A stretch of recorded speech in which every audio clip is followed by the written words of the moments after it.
What's going on, guys? It's your boy John the Liquidator coming back with another video. So it looked like Christie Size remains in the headlines after another questionable coaching decision. Guys, for this one here, we got to go all the way up to Indy. Let's get it. Let's go.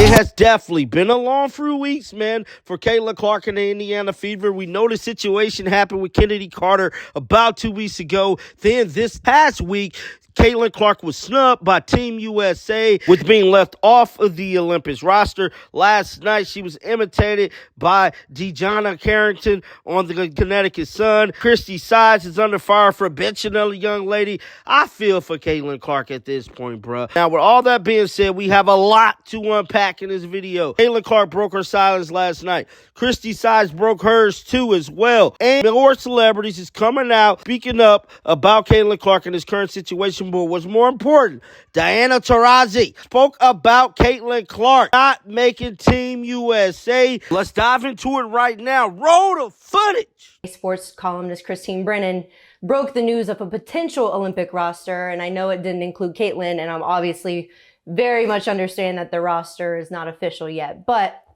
as a 20-year vet, someone who many considered to be the voice of women's basketball, what have you thought about the reaction to that news, and do you also feel like it's justified? Yeah, I mean, the roster's not out. So, the one thing I can say is it's always a hard team to make no matter what. Right. You go down the line the last 20 years and, USA basketball is special. A lot of people sacrifice a lot of their time throughout the year in camps and, in the junior basketball system. When the team's announced, obviously, I'll probably have more to say, but, Yeah. So then we'll have to wait. Yeah. Because you were young yourself, and tell me if I'm wrong, weren't you named to the roster as soon as you graduated, right? You were young. Yeah, after I won 3 national championships in a row, I was named. Jeez.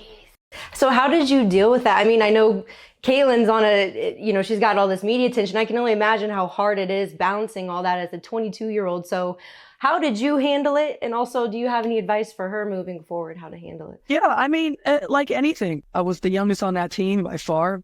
I had just amazing veterans that just took me under their wing and really showed me the ropes. When I talk about Lisa and Cheryl and Dawn and Tina, I mean, talk about the Mount Rushmore of basketball.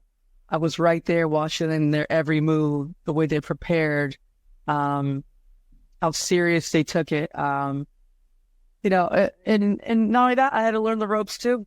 I had to make sure I knew what place I was in, and how I could help the team in any possible way. And like I said before, the game of basketball is all about evolving. It's all about getting comfortable with your surroundings and, college basketball. That was WNBA veteran Diana Taurasi keeping it all the way real about Caitlin Clark, man. It's glad to see that she didn't bash her or go in on her or anything like that. She gave a real good, honest assessment of the situation, and I can't do nothing but take my hat off to Diana Taurasi, and I'm wishing her nothing but the best. Moving on to another story. So Christie Size spoke with reporters yesterday, and I'm telling y'all right now, a lot of people is furious with what Christie Size had to say after the game. Let's roll the footage. You can't at this level coach effort, and I felt like we were just trying to ask them to keep playing hard, play hard. You can't start there. You can't play in this league if that's what if you have to coach effort. It's just too hard. What was the reasoning behind benching the starters midway through the third quarter? We were down 28, and I wanted to put a group in there that would get out and play some defense. I'm really, really proud of that group that went out there and cut the lead. They played hard. We've got Atlanta coming up. We've got Chicago coming up. Just thinking ahead. What was Boston doing well that she was able to be in that group in the second half? Yeah, I thought she was battling down there. I wanted, I'm trying, Abby's, I'm trying to get her some confidence so she can, feel really good about her game and herself and and really help our team. And so I thought she got really aggressive with that second group. I was really proud of her with that second group. Coach, is it disappointing that you guys have had more of a regular schedule now with practices and games instead of like the crushing it earlier on, that you have to sort of coach effort as opposed to before when you're in Europe, you knew you were tired, you played so many games back to back. Was this when effort shouldn't have been an issue, so to speak? Yeah, it's really disappointing. We got to figure that out. Yeah, it seemed like in the second quarter, Caitlin was pretty frustrated coming in and out of timeouts. Do you know kind of what that was about? Did you talk with her about that? No, I think they were all really frustrated coming in and out. Grace, obviously, she kind of limped off in the fourth quarter. Is, like the severity of that injury yet?